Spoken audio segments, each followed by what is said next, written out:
The video will start in a few seconds, but as a reminder, remember, if you have a question, comment, or suggestion about this video, please follow the link below.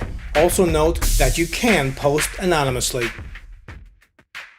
Hello again, I'm Rodney Reynolds from FriggingMan.com and welcome to another video review. Today I'm looking at the Cooler Master CM Storm Stryker case. This is a really large case box. Has lots of pictures of the product on it, as well as features and specifications. Your typical case packaging material, styrofoam on either end, and the case itself is in a plastic bag. They include a user's manual, and they have protective plastic on a number of different surfaces.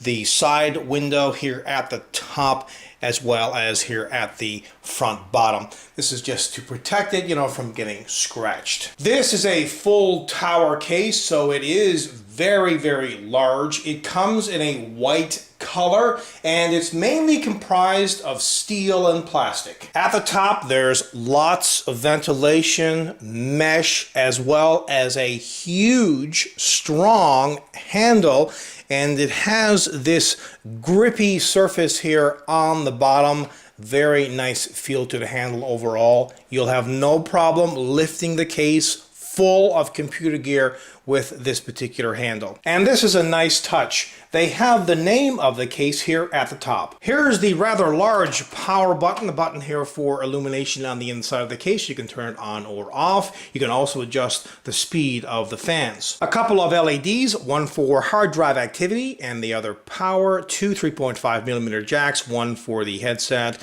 and the other for the microphone. There are 4 USB ports, but 2 of these are USB 3 and the other 2 are USB 2. And here's the reset button.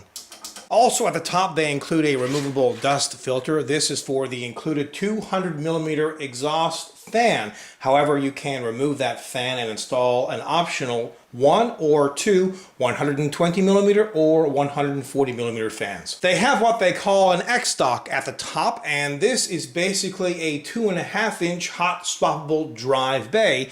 Insert the drive like so, just push it all the way in till it makes the connection, and if you want to remove it, just pull it out. At the front, there are 9 5.25-inch drive bays, and as you can see, each of these drive bay covers is mesh. To remove the drive bay cover, just push in on either side. It comes right out. Also note that each of these drive covers doubles as a dust filter, and the bottom one can be used for installing a 3.5-inch drive. At the bottom, there's this little panel which actually comes off. You just push in on either side. Notice that there's some branding on this, CM Storm, but overall the case does not have a lot of godly branding, and that's a good thing, so I'll remove it right now, just pushing in on either side. It will come right out.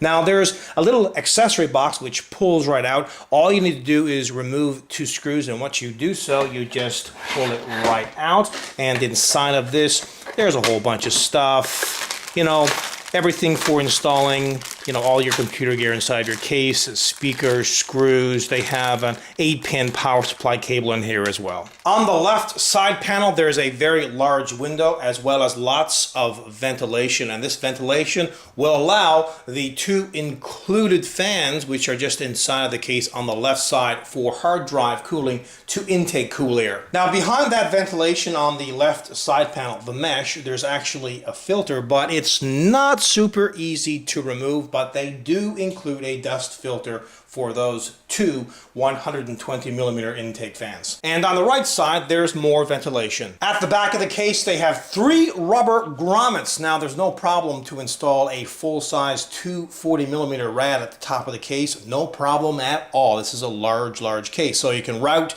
cables and or water cooling tubes through here. They include a 140mm exhaust fan at the back. You can choose to remove this if you want to and install an optional 120mm. Here's where you install the motherboard's I/O shield plate. They include 9 standard ventilated expansion slots plus another one, and at the bottom is where a standard ATX power supply gets installed. As well, they include 4 thumb screws, 2 on each side panel. Now this case fits micro ATX, standard ATX, and extra large ATX form factor motherboards, And as you can see, there is plenty of room to work on the inside, but unfortunately, the motherboard tray is not removable. Note all of the rubber grommeted holes as well as the punch outs on the back of the motherboard tray, and this is for organizing and routing all the cables. And by the way, there's lots of space behind the motherboard tray and the right side panel to tuck those cables away.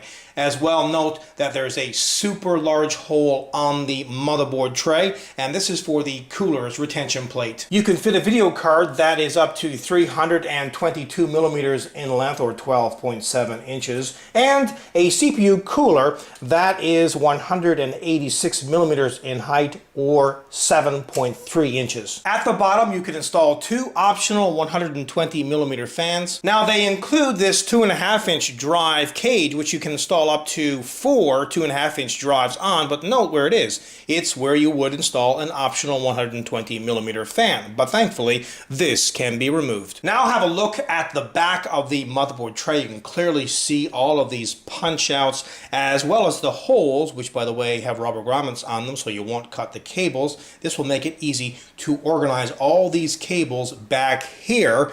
That way you get them out of the inside of the case. It not only will increase airflow, but it looks much better. They include two removable 3.5-inch drive bay cages, and note that they do include the drive bay rails for each of them. Now, not only can you install a 3.5-inch drive on this, but you can install a 2.5-inch drive. Installing a 3.5-inch drive on this is a toolless operation. Just bend it and pop the drive in.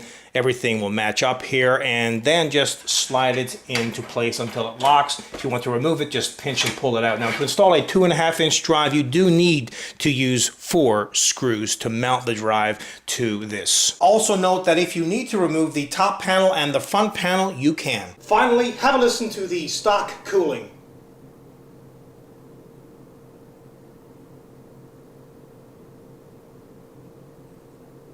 Awesome case. Oh yes, this is one of the very best full tower cases on the planet. It looks fabulous. The build quality is excellent, and it's loaded with fantastic features, and how I love this very strong, comfortable handle at the top. Overall, this is without a doubt a 100% kick-ass product. Until next time, take care. I hope you enjoyed this video review, and please note that pricing for this product is available on the 3D Game Man video review page.